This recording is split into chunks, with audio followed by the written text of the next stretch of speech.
You're watching the Central Post. This is Samiksha Ajay. And by now, the picture is crystal clear in Bihar. The 243 seats assembly, where 122 is necessary for a majority. The Election Commission trends, tracked live by India Today, Aaj Tak and TV9, show the NDA surging ahead with 150 plus seats by 10 a.m. Party-wise, BJP leading in approx 70 plus, Nitish Kumar's approx 70, Chirag Paswan's LJP and smaller Ali's approx 15 seats. On the other hand, the Mahagathbandhan is restricted to approx 80 seats, RJD approx 60, Congress approx 15 plus seats, others including Jan Suraj are below approx 4 to 5, still counting. The NDA has crossed the majority mark comfortably and is set to form the government yet again. But the counting still continues, the stats are not yet final. So Bihar has spoken again. But let's be real. Today's result is just the latest chapter in a story that began the day India became independent. Because in Bihar, elections were never just about politics. They were about identity, memory, and most importantly, survival. From the 1947 to the late 1960s, Bihar was Congress territory, ruled by upper caste giants like Sri Krishna Sinha and K.B. Sahai. For decades, power stayed in the same hands, while the majority, backward castes and Dalits, were left unhurt. The system looked stable, but it wasn't equal. Then came 1967, the first real crack. Coalitions began collapsing and Karpuri Thakur rose from the crowd. A man who didn't just talk quality, he legislated it. His 26% OBC reservation in 1978 was a social earthquake.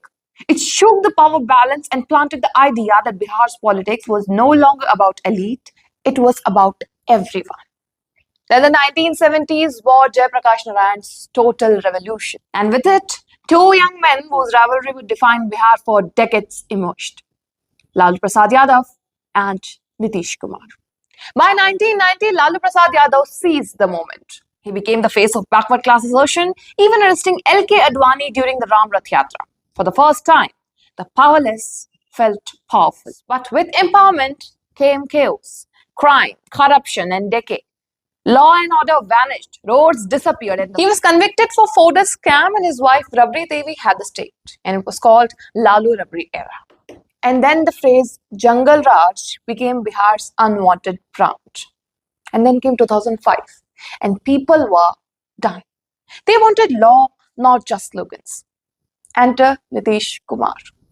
He promised good governance and for a while he actually delivered.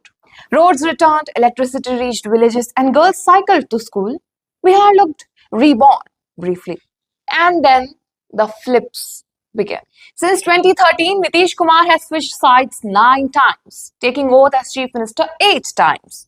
2013 saw him walk away from the BJP. 2015 brought him into the Grand Alliance with RJD in Congress. 2017 took him back to the NDA. 2022 reunited him with RJD again. And by 2024, he returned once more to the NDA fold. Through all these shifts, one thing remained constant. That's Nitish Kumar himself. He became the very face of Bihar's adaptability, political adaptability. If not, it's uncertainty. As at this point, his alliances changed more often than Bihar's monsoon schedule. Every switch came with new justification. Principles, policy, public interest.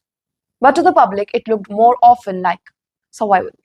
Around the mid-2010s, a new generation began stepping in. Tejasvi Yadav rose within the RJD, trying to balance legacy with leadership, speaking the language of younger Bihar.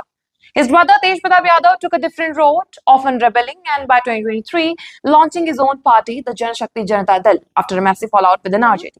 Meanwhile, on the other side of the political spectrum, Chirag Paswan pushed the legacy of the Lok Jan Shakti party, reinventing himself with his Bihar first pitch and positioning as a youthful development-facing face of NDA politics. And outside the traditional battlefield came Prashant Kishore, the master political strategist who turned reformer with his Jan Suraj movement.